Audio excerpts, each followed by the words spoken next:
আজকের দিনটা আমার জন্য অনেক অনেক বেশি স্পেশাল, কারণ এটা আমার জীবনের একদম নতুন একটা অভিজ্ঞতা। আর সত্যি বলতে এটা আমার জীবনের সবচেয়ে ভালো লাগার দিনগুলোর মধ্যে একটি। চলেন সেই গল্পটাই আজকে আপনাদের সাথে শেয়ার করি। হ্যালো এভরিওয়ান, আসসালামু আলাইকুম।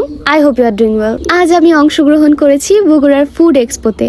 আর এখানে আয়োজন করা হয়েছিল বগুড়ার সব কন্টেন্ট ক্রিয়েটরের জন্য একটা স্পেশাল ইফতার মাহফিল। বলা যায় এটা ছিল এক ধরনের মিলন মেলা, যেখানে সব ক্রিয়েটর একসাথে মিলিত হয়, গল্প করে, পরিচিত হয়। এবারের ফুড এক্সপোতে আমার প্রথম যাত্রা। আর এখানে সবার পেশা একই, সবাই কন্টেন্ট ক্রিয়েটর। মুখগুলো পরিচিত, কিন্তু সামনাসামনি দেখা হবে ভাবিনি কখনো। আমাদের সময় দেওয়া হয়েছিল 3:30টায়। ফুড এক্সপো ছিল বগুড়া পৌর পার্কের সামনে, আর আমাদের প্রথম গন্তব্য কনফারেন্স রুম। সেখানে আমরা সবাই মিলে গল্প করি, পরিচিত হই, আর একে অপরের সাথে আড্ডা দিই। সবাই ছিল অতি ফ্রেন্ডলি, গল্প করতে খুব সহজ, হাসি মজা পরিচয় সব মিলিয়ে সত্যিই অনুভূতি ছিল দারুণ। মুখগুলো পরিচিত হলেও সামনাসামনি দেখা, হাত মেলানো, একে অপরের সাথে কথা বলা, সব মিলিয়ে সেই মুহূর্তগুলো আমি কখনো ভুলবো না। কনফারেন্সের আড্ডা শেষ হলে চলে যায় ইফতারের জন্য উপরে আমরা সবাই নিজের মতো করে বসে আসন গ্রহণ করি। ইফতারের খাবারগুলো মাশাআল্লাহ দেখতেও লোভনীয়, খেতেও অসাধারণ। আর সবচেয়ে ভালো লাগা হলো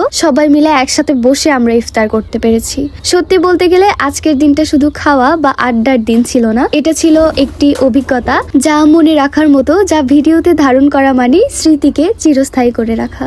ইফতার করেই কিন্তু সব শেষ নয়। ইফতারের পর আমরা সবাই নামাজ পড়ি এবং তারপরে সব কন্টেন্ট ক্রিয়েটর মিলে গ্রুপ ফটো তুলি। সেই মুহূর্তটা সত্যিই অসাধারণ। সবাই একসাথে হাসি মুখে মুহূর্তগুলো স্মৃতিতে ধারণ করা যায় এমন। এরপর কিছুক্ষণ বিশ্রাম নিয়ে আমরা আবার চলে যাই ডিনারের জন্য, বুফে ডিনার। এখানে সবাই মিলে অনেক মজা করি। ডিনারের আয়োজনগুলো অসাধারণ। এক একটা টেবিল, এক একটা আইটেম যেন আরো আনন্দ যোগ করছিল। খাবারগুলো এত লোভনীয় এবং মজা ছিল যে না খেয়ে থাকা সম্ভব ছিল না।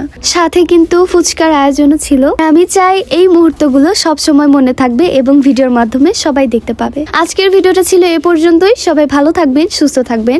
আল্লাহ হাফেজ।